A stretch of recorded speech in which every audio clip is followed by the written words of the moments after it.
नमस्कार जी, उत्तर प्रदेश उत्तराखंड देख रहे हैं आप। मैं हूं कुंदन जमैर। यूपी में निकाय चुनाव की जंग होने वाली है। जंग धारदार होगी, जंग जोरदार होगी, ये तय है, क्योंकि हर पार्टी 2024 की जंग में जाने से पहले इसे निर्णायक लड़ाई मान रही है। निकाय युद्ध के लिए किस पार्टी की कितनी तैयारी है, ये जानने के लिए हमने सरकार की मंच सजाया और नवाबों के शहर में हमारे साथ बात करने के लिए राजनीतिक पार्टियों के प्रतिनिधि आए, तो वहीं कवि की टोली भी पहुंची।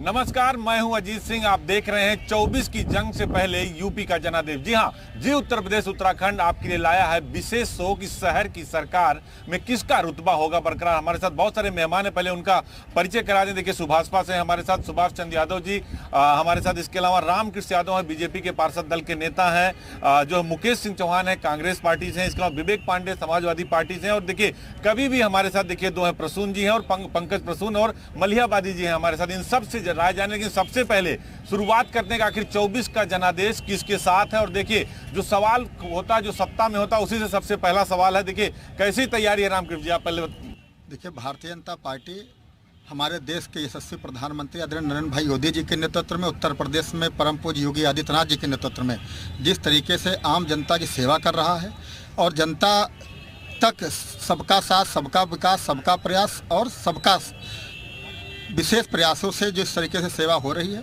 वास्तव में 24 में फिर एक बार उत्तर प्रदेश के अंदर 80 में 80 सीटों पर भारतीय जनता पार्टी का परचम लहराएगा, इसमें कोई संदेह नहीं है। लेकिन जो पहले आपके साथ थे, अकेले चुनाव लड़ने जा रहे हैं। बिल्कुल बिल्कुल वास्तविकता है। हमारे राष्ट्रीय अध्यक्ष माननीय ओम प्रकाश राजभर जी ने पहले से स्पष्ट कर दिया है कि नगर निकाय चुनाव हम अपने दम से लड़ेंगे और पूरी मजबूती के साथ लड़ेंगे। और पूर्व के अंदर अजीत जी, वरिष्ठ पत्रकार, आपको बेहतर तरीके से पता है कि पूर्व के अंदर भी 3 दर्जन से ज़्यादा जिलों के अंदर हमने अपनी उपस्थिति दर्ज कराई है और जमीनी स्तर पर हमारी पार्टी पूरी मजबूती के साथ काम भी कर रही है। और आने वाले नगर निकाय चुनाव के अंदर उससे भी ज़्यादा सीटों के अंदर अपनी उपस्थिति दर्ज कराएंगे और मजबूती के साथ नगर निकाय के अंदर अपनी उपस्थिति दर्ज कराएंगे हम लोग। लेकिन ये बताइए, जो काशीराम जी को लेकर बड़ी सियासत शुरू हो गई है। स्वामी प्रसाद मौर्य जो समाजवादी पार्टी नेता, अब तो वो कह रहे हैं कि मिले मुलायम काशीराम और हवा में उड़ गए जय श्री राम। आप लोग भी सॉफ्ट हिंदुत्व के कार्नर पर आ गए हैं। देखिए, कांग्रेस पार्टी धर्म और जात की राजनीति नहीं करती है। कांग्रेस पार्टी ने सदैव सबके साथ लेके चलने का काम किया है। ये काम तो भारतीय जनता पार्टी का काम है, धर्म पे लोगों को बांटना। लेकिन आपको बता दें, काशीराम साहब एक दलित चिंतक थे, उन्होंने इस समाज को जागरूक किया है, हम उनको याद करते हैं। एक ऐसा नेता जो दलितों को लड़ाई लड़ी है, उसने दबे कुचले लोगों को आगे लाने का काम किया। कांग्रेस पार्टी ने सदैव दबे कुचले लोगों को आगे बढ़ाने का भी काम किया। नगर निगम कैसे लड़ेंगे? देखिए, इधर बीजेपी तैयार है, उधर सुभाषपा तैयार है, बगल में समाजवादी भी है। आपने इनसे क्वेश्चन किया निकाय चुनाव को लेके, ये पहुंच गए लेके लोकसभा को। इनको नगर निगम में इनकी स्थिति इतनी खराब है। आज लखनऊ नगर निगम का भ्रष्टाचार घर घर तक पहुंच गया है। समझ लीजिए, आज आप लोग अखबार भरे पूरे 5 साल बटे रहे और इनके पार्षद भी चिल्लाते रहे कि नगर निगम भ्रष्टाचार का आकंठ है। लेकिन आज स्थिति ये है कि जनता इनको किसी तरह हटाना चाहती है। सही कह रहे हैं कि नगर निगम में लखनऊ में बीजेपी जा रही है। पहले तो मैं पूरे मंच को धन्यवाद दूंगा। और रही बात नगर निगम के चुनाव की, तो देखिए, चुनाव हमेशा मुद्दों पे होता है। 100 दिन में गड्ढा भरने के वादे थे। ये देखिए, कैमरा घुमा लीजिए, गड्ढा देखिए सामने दिखाई दे रहा है। तो मुझे लगता है कि मुद्दों की बात जब भी होगी, तो मुद्दों पे तो जनता नकार चुकी है भाजपा को पूरी तरीके से। और समाजवादी पार्टी कहीं ना कहीं मजबूत विपक्ष, मजबूत ढाल के रूप में सदन में सामने खड़ा है, प्रदेश में सामने खड़ा है। और भारतीय जनता पार्टी की एक ही नीति है, सुबह उठते ही समाजवादी पार्टी को रोको, उसके कार्यकर्ताओं को रोको, उसकी नीतियों को रोको। भाई, तिलक तराजू और तलवार भी जनता ने चुना था। लेकिन ये रोक तो ले जा रहे हैं, आपको 14 से लेकर 22 तक रोक दिया। तो भाई, आपको ये देखना होगा कि 15 साल सत्ता से भाजपा को जनता ने भी बाहर कर रखा था। एक सीट से इनकी भी सरकार गिर गई थी। तो मुझे लगता है कि इतिहास को पढ़ना चाहिए, इतिहास से सीखना चाहिए। प्रचंड अहंकार इतना नहीं होना चाहिए कि भाजपा के प्रदेश के जो नेता हैं, आज उनके जो परिवार के लोग हैं, कल सीतापुर में एक प्रकरण पुनः हो गया।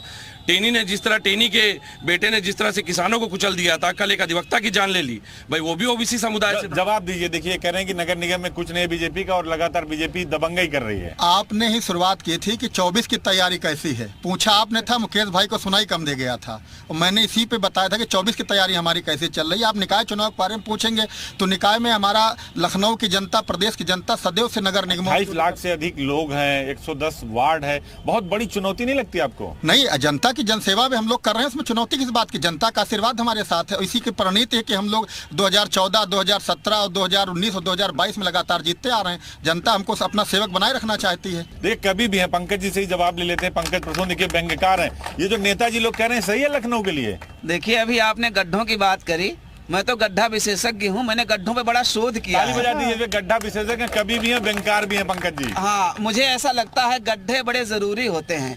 गड्ढे हमारी चेतना में वृद्धि करते हैं। जीवन में धैर्य क्या होता है ये गड्ढे बताते हैं। और ये मत कहो कि ई रिक्शा गड्ढे में गिर गया, बल्कि ये कहिए कि ई रिक्शा गड्ढे के सम्मान में झुक गया। क्या बात है। और हमें तो ऐसा लगता है कि जनसंख्या नियंत्रण कानून बनाने की बात हो रही, रामकृष्ण जी, कोई जरूरत नहीं जनसंख्या नियंत्रण कानून लाने की। आप गड्ढों की संख्या बढ़ा दीजिए, जनसंख्या अपने आप कंट्रोल हो जाएगी। पूछेंगे भी रामकृष्ण जी से। और हाँ, और हमें लगता है कि मैंने तो गड्ढों का सम्मान भी किया था। मैंने गड्ढा शिरोमणि, गड्ढा भूषण, गड्ढा विभूषण, गड्ढा रत्न, गड्ढा श्री, गड्ढा शिरोम, सारे अवार्ड मैंने गड्ढों को दिए थे। और जानकीपुरम में बहुत सारे गड्ढे थे, मैंने सम्मान किया वाकई। और यह मत कहिए कि हमारे घर के सामने गड्ढा उसमें पानी है, बल्कि ये कहिए कि हमारे घर के सामने मिनी स्विमिंग पूल बना दिया गया है, उसमें आप मछली पालिए। लेकिन जनता तो जवाब देगी ना जब आप मैदान में आएंगे तो। क्या जनता क्या जवाब देगी? देखिए, जनता को आदत होगा, अभी लोग क्या करते हैं, खंबे लगवा देते हैं, इनको अगली बार फिर जीतना है, कहेंगे फिर से जिताओ, इसमें करंट दौड़ाएंगे। आधा विकास करते हैं, आधा छोड़ देते हैं। अब पूरा कर देंगे तो इनको वोट कौन देगा फिर? तो आधा विकास करते हैं। गड्ढों की बात हो रही थी, मैं और बताऊं कि मैंने गड्ढा गान भी लिखा है। तो वो गान जरा सुनाइए, पब्लिक सुनना गड्ढा क्या चाहती है कि गड्ढा हमारी आन है, गड्ढा हमारी शान है, सड़क क्षणभंगुर है, मिट जाती है, गड्ढा शाश्वत है, कभी नहीं मिटता है। इसलिए गड्ढों की आप सब सम्मान करिए गड्ढों का, कि गड्ढा हमारी आन है, गड्ढा हमारी शान है, गड्ढा हमारे देश के संस्कृति की पहचान है, और गड्ढा सदा है शाश्वत, इसको मिला वरदान है। और हिंदुस्तान में गड्ढा नहीं, गड्ढे में हिंदुस्तान है। देखिए, गड्ढे में हिंदुस्तान है। आप बताइए विपिन जी मलियाबादी, क्या सुनाने वाले हैं? क्योंकि नेताओं की ये चौपाल लगी है और देखिए निकाय चुनाव होने वाला है। क्योंकि निकाय चुनाव है और इस कार्यक्रम का थीम भी जो है वो शहर की सरकार है, तो मैं अब व्यंग कहाँ से है और आप सब लोग प्रबुद्ध लोग हैं, समझ जाएंगे। और किसके लिए कहा है अपने अपने हिसाब से ये लोग निकाल लेंगे। कि लखनऊ में, पहली लाइन से ही व्यंग सुनिए, कि लखनऊ में सफाई का डंका है, लखनऊ में सफाई का डंका बजा है। जिस पार्षद को देखो बस सफाई में लगा है, जिस पार्षद को देखो बस सफाई में लगा है। अब कूड़ा और कचरा कहाँ चमकते हैं, अब तो जाम नाले भी गुलाब से महकते हैं। नाम मात्र की रह गई है बदबू, नाम मात्र की रह गई है बदबू, क्योंकि उसका नाम बदलकर इन्होंने रख दिया खुशबू, क्योंकि उसका नाम बदलकर इन्होंने रख दिया खुशबू। और मच्छरों के कारण अब बाधित नहीं होगा लबेरिया, काटने दो, सफाई के है ना, मलेरिया नहीं होगा। और पेरिस वेरिस पानी भरे, हम 10-90 चौराहे पर खड़े हैं, पेरिस वेरिस पानी भरे, ऐसे रास्ते बना दिए और नालियों को ऐसे चमकाया कि उन्हें नर्सरी और फूलों के गुलदस्ते बना दिए। तो भैया, विकास के लखनऊ में अब ऐसे दर्शन होंगे कि नाली में ही नेताओं के अगले सारे प्रदर्शन होंगे।